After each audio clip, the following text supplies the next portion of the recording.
Olá, começa aqui Café Jurídico, o seu programa de entrevista e bate-papo.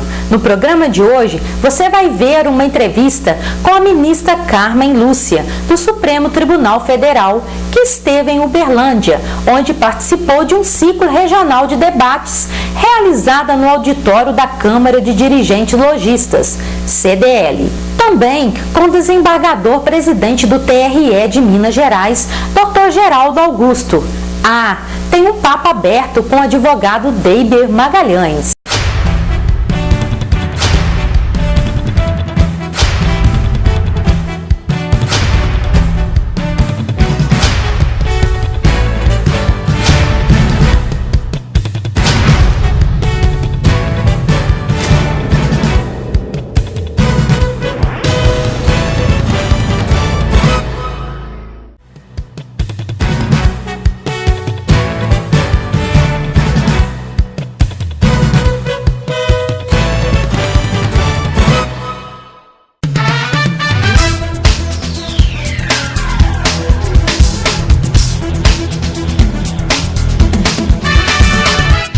O primeiro Encontro Nacional de Dirigentes da OAB realizado em Uberlândia já vem dando frutos para a seccional mineira. Um deles foi a criação da Comissão Estadual sobre o Trabalho Escravo no Brasil. O presidente da OAB-MG deu posse em seu gabinete ao conselheiro, nomeando como presidente da comissão. Daniel Dias disse que sua primeira atitude à frente da comissão será investigar casos de escravidão no Estado e, para isso, irá procurar as universidades de Minas Gerais para que elas possam contribuir com os documentos.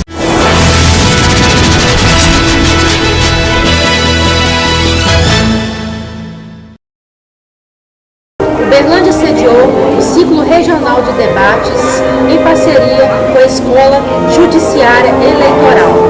Está sendo realizada em toda Minas Gerais. Aqui na sede da CDL, o Café Jurídico encontra-se, pois daqui a pouco, dentre os palestrantes, estará presente a ministra do STF, Carmen Lúcia. Está trabalhando para tentar gerar essas transformações, gerar essas mudanças, também aliado aí aos outros poderes. O Supremo mandou agora, tem estudado, o presidente Lewandowski tem cogitado, já preparou um primeiro anteprojeto de lei orgânica da Magistratura Nacional, precisamente no dia foi determinação da Constituição, já foram enviados projetos de que tiveram que ser editados com força de emendas constitucionais que mudaram a estrutura, por exemplo, com a criação do Conselho Nacional de Justiça, a emenda constitucional 45, de 2004, e principalmente o Conselho Nacional de Justiça exatamente ensaiado novas práticas das providências para traçar políticas públicas judiciais, que é algo que o Brasil não tinha até 2009. A palestra da senhora hoje, como fala comigo? Nós vamos tratar o tema que me foi posto foi a cidadania nos tribunais brasileiros, nos tribunais de jurisprudência. Basicamente, eu vou cogitar de qual é o papel do juiz em relação ao cidadão, que hoje demanda a justiça de uma forma mais rigorosa, mais contundente, mais frequente, e o que isso representa para a democracia brasileira, o nosso papel de juiz para precisar de dar essas respostas que a sociedade tem o direito de reclamar e tem reclamado, e quais são as alternativas possíveis de novas formas de solução de conflitos, porque nós não queremos uma sociedade em permanente estado de conflito, mas principalmente queremos que ela, tendo uma vítima, tenha a quem recorrer, tenha o acesso e tenha uma resposta rápida, que todo juiz quer. E a morosidade continua sendo um problema do Poder Judiciário brasileiro e da sociedade. Ministra, qual mensagem a senhora mandaria para aquelas mulheres que pretendem adentrar na política? Eu acho que a visão da mulher, sendo as suas peculiaridades, pode contribuir muito. Eu acho que nós, homens e mulheres juntos, podemos fazer muito mais. Eu sempre digo que mesmo na nossa luta pela paz em casa, quer dizer, que é contra a violência, porque não existe juizado de violência, existe juizado de paz. O juiz existe para pacificar. E nessas lutas, eu sempre tenho conversado com as pessoas com quem tenho conversado, dizendo isso. Não é uma luta de mulheres É uma luta de um mundo no qual homens e mulheres devem ter iguais direitos até para contribuírem uns com os outros. Porque a ninguém interessa mais um homem em que todos tenham justiça com os homens do que nós mulheres, que gostamos deles. Muito.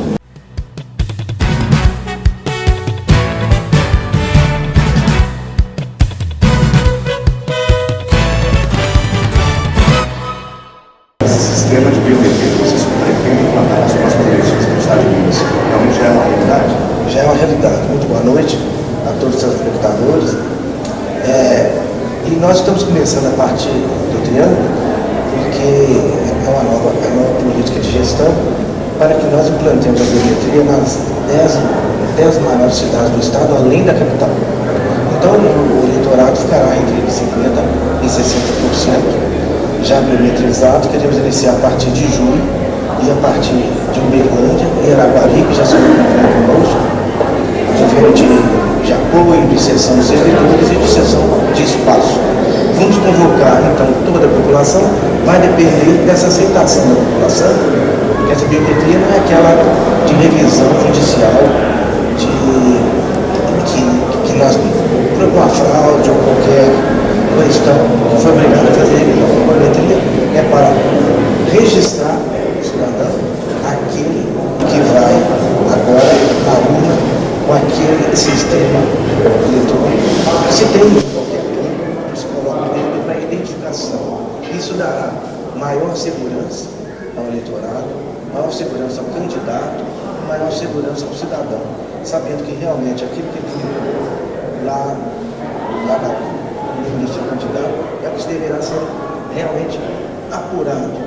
E também na questão de evitar completamente, tirar qualquer dúvida, a possibilidade do eleitor poder votar um pelo outro. Essa questão da segurança, você está colocando aí, isso não poderia ser lá? Não, é mais uma segurança complementar. Nós já temos toda a segurança com a urna atual. Essa é apenas mais uma e aí completamente tira qualquer dúvida, porque individualizará e retirará com essa identificação, que é a impressão digital, qualquer dúvida a esse respeito. Senador, qual a importância de estar no Uberlândia nesse evento? Uberlândia é a cidade do Estado e é a capital desse Estado do Triângulo, que para mim é equiparada ao Texas, lá nos Estados Unidos, com essa pujança toda. Então é por aqui que nós temos que garantir a aceitação da população para qualquer atividade, tanto do judiciário, executivo, da sociedade.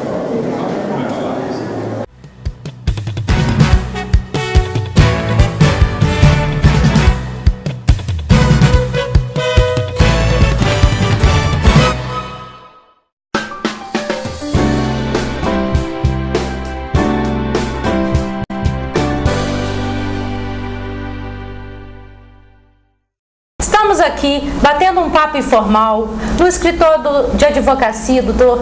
Deiber Magalhães. Dr. Deiber é membro da Comissão Seccional da OAB dos Direitos Humanos, é advogado criminalista e membro presidente da Associação dos Advogados Criminalistas de Minas Gerais. Dr. Deiber, fala para os nossos ouvintes como é ser advogado nos dias atuais. Luciana, gostaria de agradecer a sua presença, tenho acompanhado você no seu programa, está de parabéns e é um grande prazer poder recebê-lo aqui no meu humilde escritório e poder trocar ideias sobre questões de alta relevância no mundo jurídico. E ser advogado criminalista é uma missão não muito fácil, mas apaixonante. O advogado criminalista, na realidade, ele se coloca na linha de frente, na defesa de um dos bens mais preciosos na vida do ser humano, que é a sua liberdade. Então, o advogado criminalista é o fiel escudeiro das liberdades e garantias fundamentais do cidadão e, principalmente, aquele que preserva na primeira hora o seu direito de ir e vir e os seus direitos constitucionais. E realmente nós criminalistas temos uma árdua missão porque às vezes somos mal compreendidos pela sociedade, né? Às vezes a sociedade vê o advogado criminalista como uma extensão do indivíduo infrator e nós, na verdade, só exercemos nosso papel constitucional e institucional. A Lei 8.906/94, que é o Estatuto da OAB, nos dá essa prerrogativa de exercer a defesa do cidadão. Na realidade, estamos exercendo a nossa atividade quando patrocinamos a defesa de quem quer que seja e qualquer delito que tenha cometido. O doutor colocou muito bem. E quais os principais desafios que hoje o advogado criminalista enfrenta? Olha, eu milito também na área civil, né? No início da minha carreira militei na área trabalhista, um pouco na área previdenciária, atuo também um pouco na área do direito ambiental, e a gente percebe que o advogado criminalista é o que tem mais impasse. E na qualidade de conselheiro seccional da OAB, e participo de várias sessões de desagravo, já cumpri vários desagravos, onde já tive casos de juízes prendendo advogados, de policiais militares prendendo advogados. Por quê? O advogado criminalista, ele atua com veemência nas prerrogativas do seu constituinte, quando aqui ele é privado de sua liberdade. E às vezes há conflito de interesses. E nesses conflitos de interesse, a própria autoridade constituída acaba transferindo para o advogado toda aquela carga que é, na realidade, do seu constituinte. Então, às vezes, ao tolir a liberdade do constituinte, do advogado, determinadas autoridades, e diga-se de passagem, isso é exceção, porque a maioria respeita a atuação do advogado, algumas autoridades querem tolir, inclusive, a atuação do advogado, né? E incorre, nesses casos, no crime de abuso de autoridade, né? Inclusive, estão sujeitos até a serem alvos de voz de prisão do próprio advogado que tenha conhecimento da legislação e dessa matéria. Então, o advogado criminalista, ele é posto em prova a todo momento. Ele tem que defender não só o seu constituinte, mas, em primeiro lugar, defender as suas prerrogativas para que o seu constituinte não esteja desamparado. Agora, você imagina, eu compareço a uma delegacia para defender o meu constituinte. Isso tem ocorrido com grande frequência. E tem um local destinado lá onde a polícia atua na lavratura de flagrante e constantemente a gente ouve reclamação dos advogados. Aqui você não pode entrar. Você vai entrar só a hora que eu entregar o preso ao delegado, que seria a autoridade policial. Então isso fere de morte um preceito constitucional de que o advogado é indispensável, num preceito contido numa lei federal, que é a Lei 8.906/94, que é o Estatuto da OAB, que fala que o advogado tem acesso ao seu constituinte em qualquer momento, mesmo esse sendo considerado incomunicável, que depois da Constituição de 88 essa expressão incomunicável já não vigora mais. Mas mesmo eles estando incomunicável, o advogado obrigatoriamente tem que ter o acesso. E esse acesso negado constitui abuso de autoridade, que é impedir o profissional, no caso o advogado, de exercer o seu mistério, que é a defesa do seu constituinte. O doutor colocou muito bem essa questão da atuação do advogado criminalista, o seu dia a dia, e como o senhor diz essa questão que está tão em voga hoje entre as pessoas, o público, entre os nossos juristas, da maioridade penal? Olha, Luciana, esse tema é de veras palpitante, né? Tem causado calorosas discussões. Esse é um projeto de emenda constitucional, a PEC 171, né? O nome da PEC já fala, é 171, de 1993, de autoria do deputado Benedito Domingos, né? E que vem se arrastando em várias discussões, né? E recentemente também tem a PEC 33, que é de autoria do senador Aloysio Nunes, do PSDB, que é de 2012, a PEC 33, e essa discussão vem se arrastando, né? E a sociedade, de um modo geral, pelo que eu pude ver nas pesquisas que foram divulgadas, eu mesmo tive essa iniciativa de ir no fórum com as pessoas que eu encontrava, não só advogados, como as partes que ali estavam, os serventuários, e eu questionava as pessoas o que eles achavam dessa matéria atinente à redução da maioridade penal. E todos eles foram unânimes, na quase maioria, computando aí 93%, do que também é a pesquisa que foi encomendada pelos órgãos de política partidária, é que a sociedade quer a redução da maioridade penal. E a sociedade acha que isso é um fator de diminuição da criminalidade. Mas eu, a meu juízo, me posicionei já em outras vezes contrário à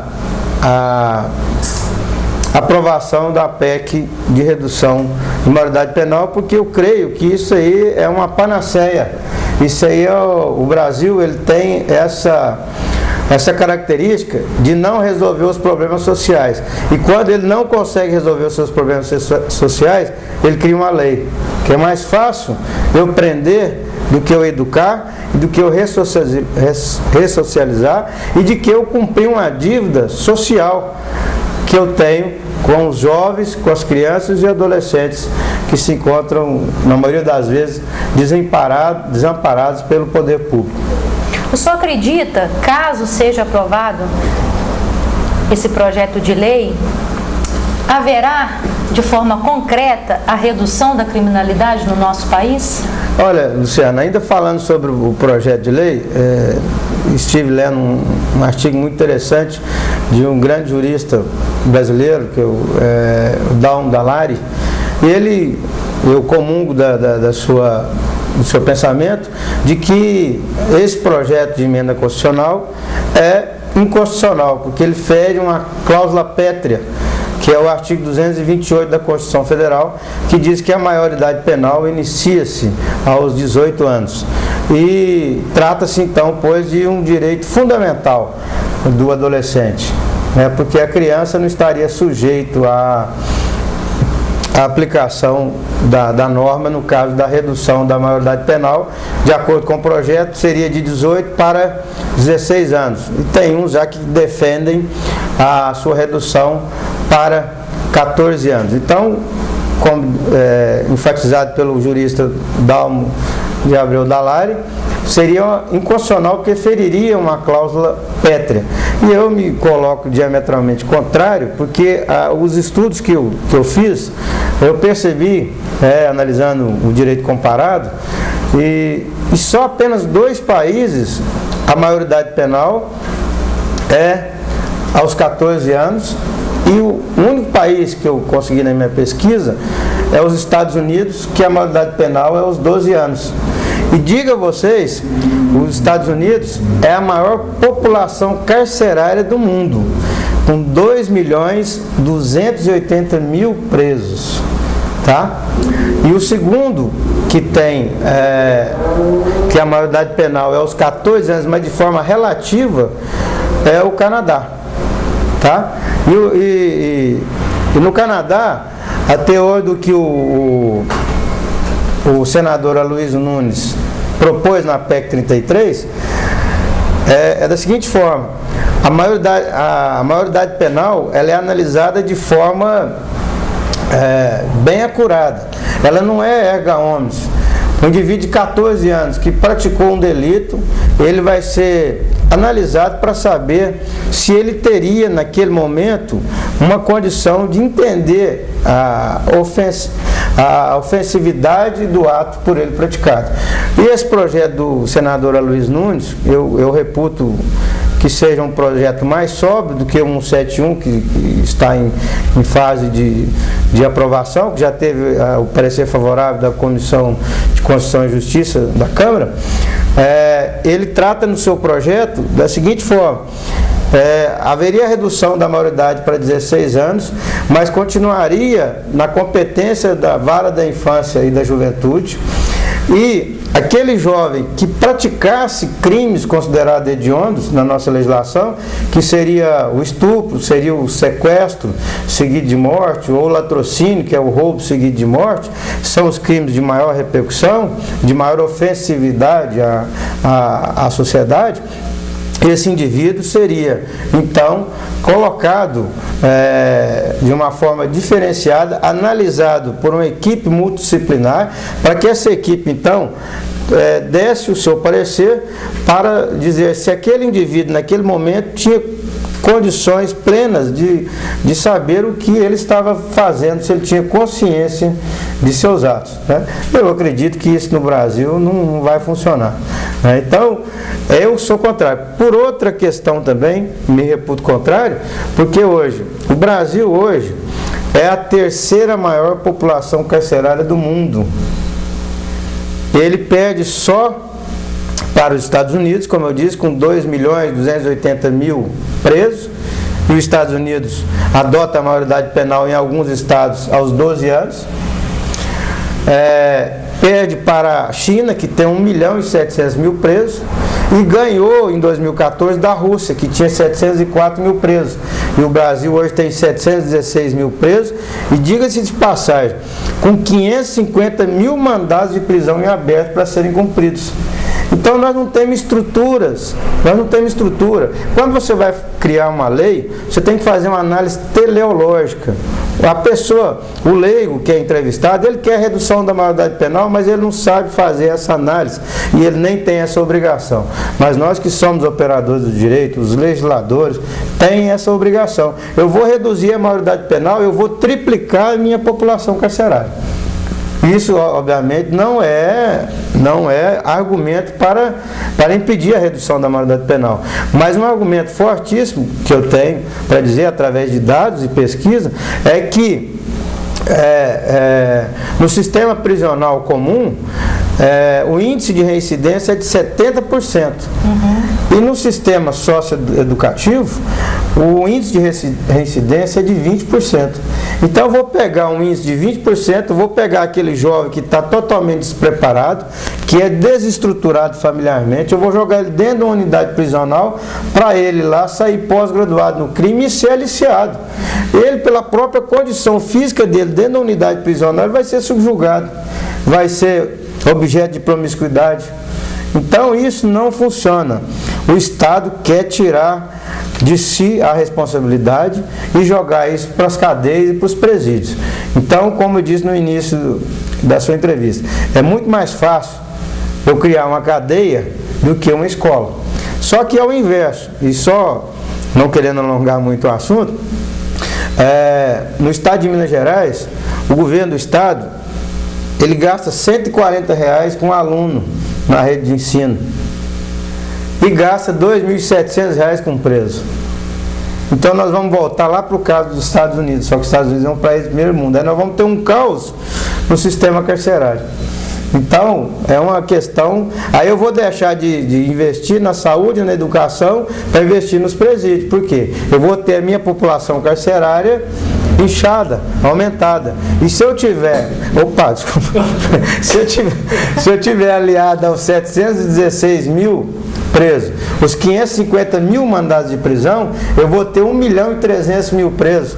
Então, o Brasil, infelizmente, ele não tem condição de estruturar, de albergar essa quantidade, essa população carcerária. E não, como enfatizado, não é essa a tese. A tese é o seguinte: você não pode pegar um indivíduo em formação e achar que ele é um cidadão comum só porque ele pode votar.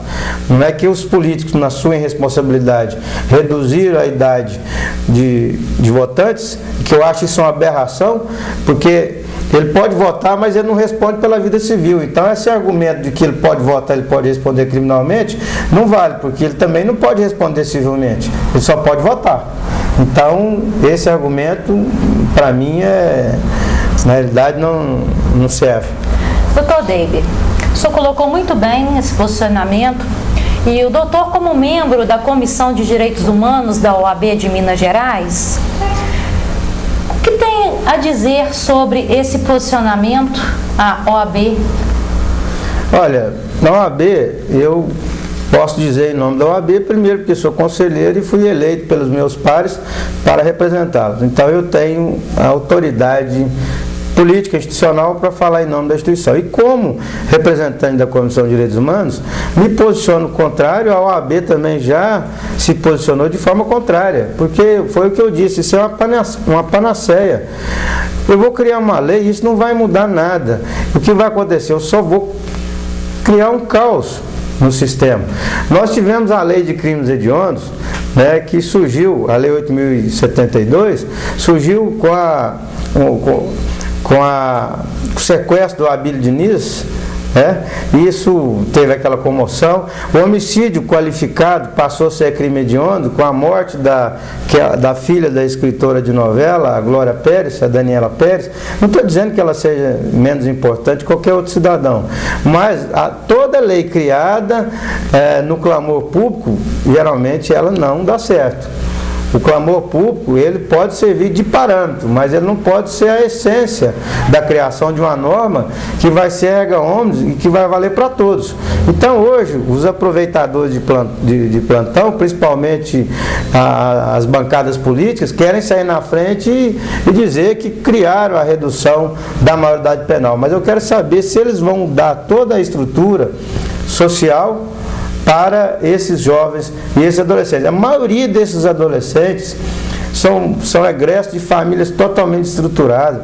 A mãe está presa, o pai está preso, ou muitas vezes a mãe é prostituta, ele vive nas ruas. Então ele é órfão até do Estado. Então o Estado tem que assumir a sua responsabilidade social. O Estado dando a sua resposta social, aí sim, aí ele pode pensar em falar em redução da maioridade penal, desde que cumpra a sua parte na educação desses jovens, desses adolescentes. Muito obrigada, doutor Deiber. O Café Jurídico visitou o escritório de advocacia, doutor Deiber Magalhães, um dos juristas advogados de renome em Uberlândia. Obrigada. E para suas considerações finais? Doutor Luciano, eu gostaria de agradecer, e gostaria de fazer um parênteses aqui e citar um grande amigo, que é o Tony, que está presente aqui, o seu cinegrafista, e dizer da minha alegria, da minha satisfação, e colocar a Associação dos Criminalistas, a Ordem dos Advogados do Brasil e minha pessoa em específico, ao seu dispor. Sempre que tiver temas relevantes, que vai esclarecer a sociedade e que venha de alguma forma fomentar o debate. Eu acho que a sociedade tem que engajar, a sociedade tem que discutir e a sociedade tem que saber o que vai causar a redução da maioridade penal. Então, te agradeço imensamente e o meu escritório está de portas abertas para quando você quiser, não só me entrevistar, mas a gente bater um papo e discutir questões jurídicas. Eu agradeço e muito obrigada pelo café.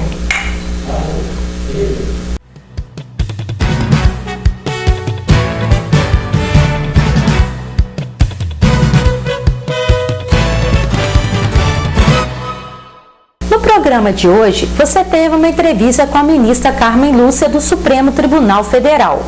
Também com o desembargador-presidente do TRE de Minas, Geraldo Augusto. E no próximo Café Jurídico, teremos um papo aberto com o advogado Dr. Cláudio Chiarelli Júnior e com o escritor e professor José Torres. Até o próximo Café Jurídico. Obrigada.